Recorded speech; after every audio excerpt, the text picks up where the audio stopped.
Coming up on Tech News Today, we've got 3 special guests, members of Chat Realm, members of the audience that we picked from an overwhelming group of people, amazing people out there doing stuff. We've got 3D printing, we've got subreddit creation and all kinds of data analysis and some Plex coding, all that and more coming up. Netcasts you love. From people you trust. This is Twit. Bandwidth for Tech News Today is provided by CacheFly at CACHEFLY.com.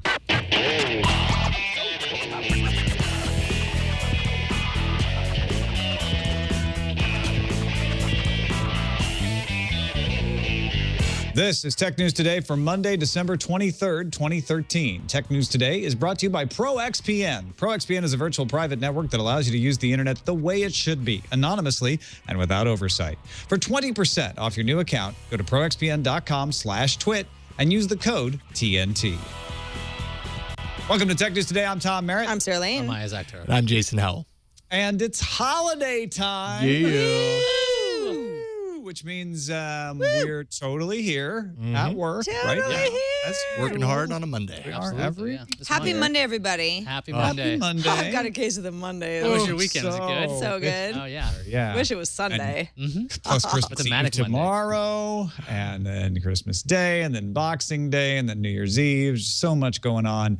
But instead of a regular Tech News Day, we are going to do our open mic show. Are you guys excited? Very. Woo. Well, because Open mic? it gives Yeah. us a chance to be able to talk to some of the folks that are part of the Tech News Today Back show end. every The back day. end. Yeah, and we bring them on and talk Mm-hmm. to them and find out how awesome they are. We got some great guests to come on this time. And of course, we had way more cool people email us wanting to be on the show than we could fit. We can only fit 3 people in. So apologies to you who didn't make it. I'm so sorry. But please welcome our first guest, Mr. Scott Theed, am I saying your last name right, Scott? No, it's No, actually okay. TD, just like in It is didn't TD. have two letters of the Okay. alphabet. A touchdown. That 2 should letters be of the easy to alphabet. remember because TD Enterprises is his handle on the subreddit, which you created. Yes, I originally created it and then promptly sat in the background and watched other people make it awesome. Like a good creator. You set it in motion and it was so perfect you didn't have to touch it again. Yeah, that's basically it. So if you go to technewstoday.reddit.com, TD Enterprises is the guy who made it happen. So we were talking about this a little bit before the show. Tell us about why you did it, because I'm incredibly thankful that you did. It dates back to one day before the show, watching the live stream. I used to actually never be able to watch live just from where I worked, and just happened to have a day off and watched you guys creating the show, and you were asking people for link submissions and stuff. And I just went, I just learned about the whole subreddit being able to create your own. So it was, well, I'll make one, call it Tech News Today, and send the password and all that to Tom. And then you kind of publicized it on the show a week later. And then it kind of grew into this 20,978 readers that it currently has, which is insane. Yeah, I know. I remember when it got over 1,000 the first time. I was super excited, and it's just gotten out of hand, and it's invaluable in taking the temperature of at least that part of the audience. That's a big section of the audience, and what they're thinking is important. So big thanks for doing that, man. Mm-hmm. And it's big thanks to like Jacob Miller, Clyde, Tom Kirky, and Rolmos, who we've also have as moderators. So usually I open up the mod queue subreddit pane that I've got, and there's nothing to do because Clyde's or someone else has already done it. So They're so good. They are absolutely good. And I always called him Kildee, so it's Clyde. I think I've been told. I don't that know. I don't know. I've never talked to him. So All right. Well, whatever his name is, he does an awesome job. Tell us a little bit about yourself. How did you get into technology? Why are you interested in technology? Lay it on us. Well, I'm an engineer by training, so I've always loved building things. I was a big Lego kid, and then computers took over from there when I got older, and then podcasting really. I jumped on the podcasting bandwagon in 2005 when iTunes released it, and I was big in high school before that, doing I guess when the first iMovie came out, I got big into that, and so I've always had this kind of soft spot for media, like maybe not professionally made media, but I really appreciate the back end of how do you produce the show, how do you make the show. I used to do light and sound production from the back. I would be the guy on the control board making it look good, making other people look good. And so I now dealing with technology at work and other places, it's mostly using technology to get my job done more efficiently and stuff like that. So Scott, you joined a very inclusive club. Tom did butcher your name. He used to call me Liaz from the chat room, and then Eaz from the chat room. So got TD wrong. So congratulations on that. And as you are somebody who did lighting and stuff, I noticed your video looks fantastic. How long did it take you to set up for this your home studio? Do you normally have lights like this? Because it's really, really good. I have a desk light tilted up at my face. That's it. See? Cool. So you're as blind as I am. If you should see the lights that I stare at every single day, and then have to concentrate on these little monitors in front of me, it's next. Yeah, to I impossible. keep looking for the little green dot on the iMac. Where is it? There it is. So. Awesome. But. Well, yeah, I just want to know anything else about how you use tech news. Like, what is it that makes tech news in particular or something that you want to keep up on? What do you like? What do you dislike? All of that sort of thing. I just like keeping up with it I started as a Mac head. When I started playing with digital video, I was a PC guy. I despised iMacs, and I remember walking into the room. There was an old G4 tower, old iMacs, and just kind of laughing at these other people doing this video stuff. And then from there, it was, wait a minute, you can do a lot of cool stuff. And so then as I got older, it really was just, I branched out from kind of following the Mac. I was one of those I would call pre-iPod Halo converts. So I swapped in like 04, and then the Halo really started after that. And so I've just kept up with it from there. And I'm really interested in where I work for the municipality here. So we have a bunch of data, but it is kind of interesting to see just how data can be used to make things better and make more efficient. So I do like hearing these stories where big data can be used for good and can make systems either better or more useful. That's one of my big, just fun things to have. I also like being the guy that anyone can ask a question to, and normally I know the answer when it comes to technology. So Scott, how are you going to handle all of the tweets you're going to get saying, you love Macs, you don't like computers? Because that's likely to happen. Well, I use both. So smart move right there. I still use Windows XP at work even. So, sorry. Yeah, I have actually never really used Windows 7 or Windows 8 actually. That's how stratified I am. So, and we use Linux on some terminals at work too. So, having learned some of the back end stuff for OS 10 way back in the day for a computer science class, it's helped me out immense. Taking that one I think it was C+ programming class has really helped me out just understand how it works. So you sound like you're pretty well-rounded as far as tech news goes. You play around a lot of different operating systems, gadgets. You listen to what's going on. What do you think is the most, I don't know, overblown story of this year? Or the story that you're just like, I've had enough of this. I hate hearing about it. Is there something that stands out to you like that? In the microcosm that is technology, I really don't care who the next Microsoft CEO is. Like, I understand why that's a big deal. Microsoft's a huge company, but I just don't think it will. I really don't think it'll matter who it is, because maybe if it does turn into separating the company out, but I don't see that happening, because they've got such a large install base. They will always be. Unless something drastic happens, they will be the software that runs 80% of the computers in the world. And so I totally see where they're trying to get better with phones and all that. But I still, it's Office and Windows in my mind. But then again, I'm an engineer. I have to use Office and Windows. Excel, I love Excel. I love pivot tables. So you just warmed the hearts of millions of chat room members out there by saying the word pivot tables. I'm not even kidding. I feel like I understand what Scott means, though. I know it matters who the next CEO is, but but it's a big company. Things don't move. They don't turn on a dime for a company like They're Microsoft. plenty nimble. I'm sure Mary Jo Foley would have something to say about this. But since you're our guest, Scott, Plenty nimble. Sure. I don't know. They backtracked like crazy this year. They said they were going to That's not being nimble. That's nimble. That's backtracking. That's still being nimble. It's hard to backtrack when you got Does inertia. one need to be nimble to backtrack? I think that's what Ayaz is implying. This is the question for the ages, my friends. All right. Well, Scott, before we let you go, any questions for us that you'd like to ask for Elias or Jocelyn or Sarah? My question is, what have you guys used to replace Google Reader? Good question.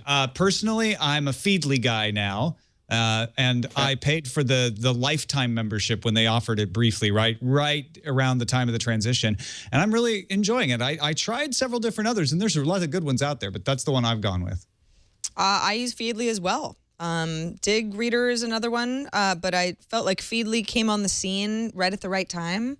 It was sort of like Google Reader's going away, and I love RSS. So yeah, I switched over to Feedly on Flipboard, which is how I read a lot of my feeds actually visually. It was a no-brainer. It was a seamless sort of back-end process. I didn't have to do anything. So Yeah, I use it really hasn't changed anything for me. Flipboard's Yeah, actually surprised. Flipboard's become like my number one reader basically because I like the visual presentation. I like not knowing what's been written about hundreds of times because it always would populate in RSS feeds that way for me. I end up using Feedly when I only have an actual PC. So I'm usually on my tablet with Flipboard or my phone. So right now Flipboard's my RSS replacement, which is a strange thing.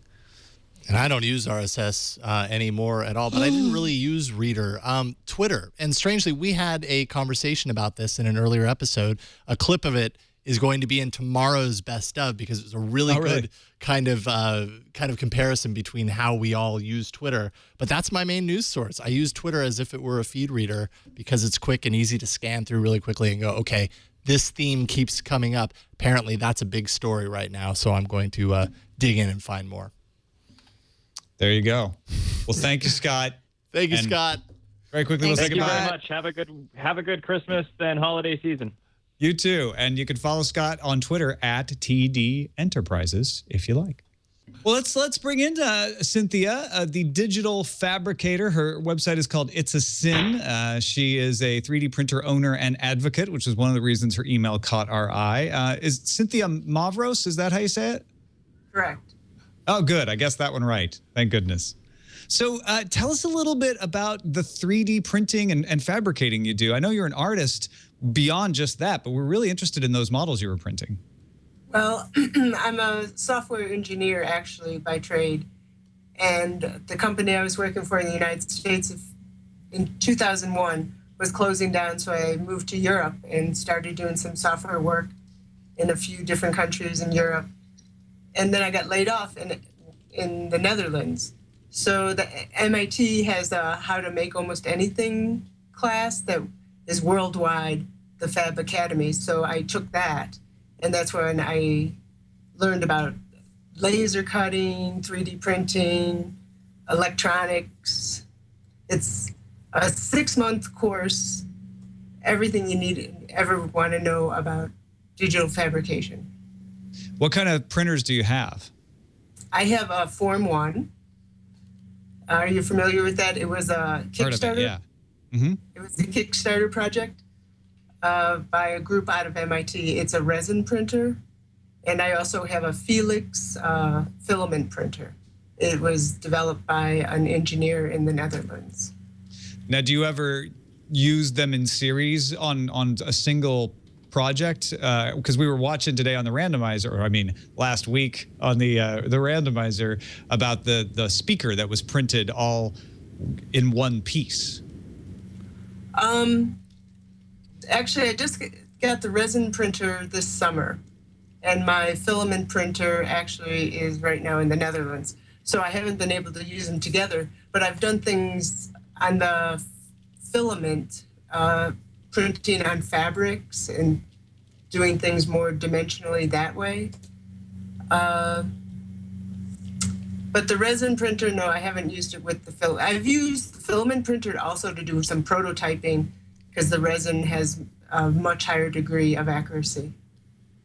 Well, you've got some great models. We were showing some of them up on the screen there. What kinds of things do you like to print the most? Is it more the fun, arty stuff or the useful stuff? It looks like you've got some great art. Well, I started on the filament printer when I was at the Fab Academy printing. My partner, he bought an old O-scope, and all the feet on the O-scope were all corroded. So printing feet for the O-scope or different parts we needed around the apartment. So I like to do them all. I use Rhino 3D to draw everything in, and then it just changes into you change it into G codes and it goes into the 3D printer. And I'm assuming you because you have a shop up there that you sell these. Is that right? Yeah, I sell. I do a lot of fiber sculptures and also the 3D. The 3D, I've also done did casts from things I've printed, and I'm trying to perfect the molding process so I can sell those with a quality product. Cynthia, when 3D printers came out, I was super excited, but to somehow take your ideas and get them into a form that can be printed out, how much of a struggle is that? Because it seems like it's one thing to just imagine something. How do you go about taking that idea and putting it through a printer? It's not really, well, to me, it's not that hard at all because I've always been a maker. While I was going to university, I even worked as a metal machinist. So I'm used to looking at 3D drawings and turning them into a 1D drawing and turning it into a 3D object. And I've done a little drawing for animation. So also those characters you had to draw in 3D. So you just have to practice. One of my first classes, the instructor said, get an IKEA catalog and draw the chairs. Because all the dimensions are there. So you can, you have the scale and it's the best practice. That's really cool. I didn't even think about that. So did you make lots of miniature furniture then? No, that was the animation course. That was just for the animation. You never turned it into printing. No, I didn't get into furniture. There's some people though on Thingiverse that sell they give away some really nice designs of furniture. Well, that's what I'm wondering. You're somebody who's in there using this regularly and knowing how it works. From where you sit, what do you think will be the practical, widespread use of 3D printers? What will be that Macintosh moment for 3D printers, if you had to guess? This weekend I had a show at a university here, and all the young kids that talked to me about 3D printing, they were using them with their school projects. They'd have to write a report, but then they wanted some kind of imagery to go with it. And they didn't think the sky's the limit. They didn't think they would have any trouble creating this 3D idea to go with their projects. So there's all sorts of ideas out there. That's sort of like saying when somebody has a lathe or a mill, what do you think is going to be the best thing to build out of it? Right. Build. What kind of buildings are people going to make in the future? Yeah, I'm very excited to see to watch 3D printing grow and continue to take off. I think you're absolutely right. It can go in so many different directions, and it may go in all of those directions and more we haven't even imagined. So it's really exciting. Hey, well, before we let go ahead. In Chicago, their library put in a big fab area where they have printers and laser cutters and all sorts of digital equipment. So they're making it accessible to the masses. And that's the whole idea also about the Fab Academy, to share the idea, to teach other people about this new technology. Well, before we let you go, any questions you have for any of the four of us? No, I don't think so. Okay. It's okay. No problem. Itsasyn.net, ITSACYN.net, if you want to check out Cynthia's work. Anything else do you want to let people know before we let you go? No, you have a wonderful show. I'm sorry to hear that you're leaving, Tom. Well, thank you, Cynthia. Appreciate that. And thank you so much for taking time to chat with us today. It's really good. Really cool. Good Really stuff. cool. Very interesting stuff. Thank you. Thank you, Keep up Cynthia. the great work. All right, let's take a quick break. Thank our sponsor for today's show, ProXPN, a global virtual private network. What is that, you ask? Well, I'm glad you asked, because you need it, especially if you're out and about using open Wi-Fi.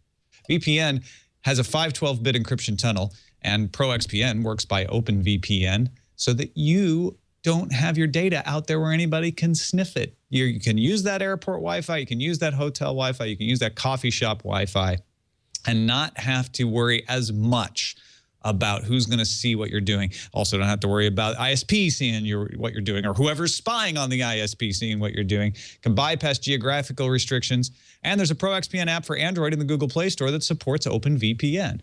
World-class customer support. Steve Gibson gave it a great review on Security Now. So go to proxpn.com/twit for more information and to sign up. ProXPN premium accounts are normally $9.95 a month or $74.95 for an entire year. We've got a special offer. Use the code TNT to receive 20% off for the lifetime of your account. That's less than $5 a month on the yearly plan. And if you're not satisfied, you can cancel within 7 days for a full refund. So go to proxpn.com/twit, sign up with the code TNT. ProXPN accepts payments through Visa, PayPal, and now Bitcoin as well. We thank ProXPN for their support of Tech News Today. All right, let's bring in our third listener, Tobias. How do you say your last name, Tobias? It's Jetta, but it's not. It doesn't matter. It's Finnish, so you can forget about it. Tobias Jetta. Is that close? Finish and forget it. Yeah, it's actually Tobias as well. If we're going to be really picky. All right. Senior software engineer at Plex. We talk about Plex all the time, both on TNT and Frame Rate. So happy to have you in the audience here. Tell us a little bit about yourself and what you do. Yeah, as I said, I'm a senior developer at Plex. I do mostly the Plex home theater application and also most of the Linux development. That's kind of what I do. I've been a programmer for a long while. Actually, I switched to programming after I've been a project manager. Most people go the other way around, but I thought it was so boring to just manage projects. So I wanted to do something creative. So I got back into programming and joined Plex. And that's 2.5 years ago now. And it's been a fun ride. How did you start to get into programming or get back into programming when you started on Plex? Well, I always had programming as a hobby. Like that's what you do when I thought that I had to have some kind of creative output. So that's what I did on my spare time, doing open source coding and stuff like that. So I've always had it there. And so I started to help out with the Linux port to Plex, actually. That's how I got in contact with the guys over there. And before I knew it, they offered to hire me on as a developer. What was the, and that brings up an interesting question. What was the first bit of programming you got into, or the first open source project that you worked on? I mean, the biggest open source project I programmed on, and one of the first was XMS. I was one of the lead developers for that for a while. So that was the Winamp clone for Linux. So I ran that project for a while, and that's been kind of one of the things that I've done on the side for a long time. And not anymore, but many years ago. So what go ahead, IS. And what parts of Plex can we thank you for? Because I've been using Plex like nonstop for several years. It's ridiculously powerful. It's free, and we talked about it on Know How a bunch of times. What should I be personally thanking you for? Because I use every part of Plex. Yeah, I want to start to say that everything is a team effort at Plex. We are a pretty small team, and we have a lot of different products, and we collaborate all through the different projects. That said, I think that if you want to peg something on me, you can say that basically everything Linux and NAS related to the media server has been things that I've been working very closely with. I've also been working on the inside with a lot of internal tools for easily building and testing and advancing the media server in terms of developer support. And then, of course, the second thing, and like the last year of my development time has been on the Plex Home Theater 1.0. This is our HDPC client for Mac or Windows, or even third-party persons has ported it to Linux. It's based on the XBMC code base and have support for all the advanced playback features you want to have if you're a real HDPC and home theater nerd. So this is our high-end product for enthusiasts, so to speak. So that's been my main project. I've been working very hard to integrate the latest tech from XBMC and also integrating all the latest technology we have in the media server into that client. I'm curious, did you have much, if anything, to do with kind of the Chromecast implementation with Plex, and how did that go for the team? All right, I want to start by saying that I was not directly part of the team responsible for the Chromecast integration, so I don't know all kind of the specifics of that. But I understand it took quite a while for us to get that out because the technology is very new. I mean, the Chromecast has not been on the market that long. The software was not super mature. And this is kind of Google's MO, I guess. They release products very early out in the public. Not everything is fully baked yet, but I think this is also the reason why Google hasn't opened the floodgates and why we haven't seen more developers jumping on the Chromecast train, because they have very early indicated they want to work very closely with a few select developers and make sure that the SDKs and the receiver on the Chromecast side is working 100% perfectly before they put it out into the App Store or to the Google Market. And I mean, we did a lot of work on our side to get the seamless playback to work. I mean, all the transcoding stuff, we had to tweak a lot to get Chromecast to work optimal playback. We also had a lot of work to improve our remote controlling capabilities. Since the Chromecast doesn't have their own interface where you can browse, you have to do all that from our mobile clients. And while we have a very good interface on the mobile clients, we also needed to have a very good way to send that to the receiver and also control like the scrubbing, the subtitles, the volume and stuff like that. So we did a lot of work and reworked the whole protocol we have between the mobile apps and the players in how to control them basically via an API.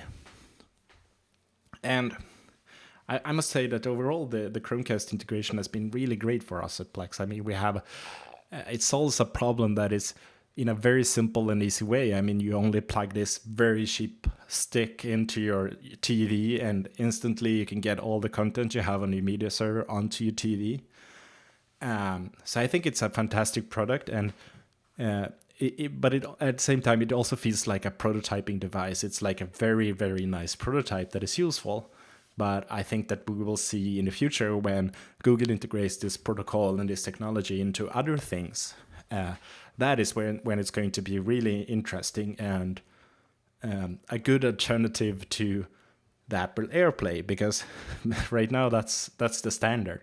But it's not very open, and it's very hard for us as a third party to integrate any AirPlay functionality into our products.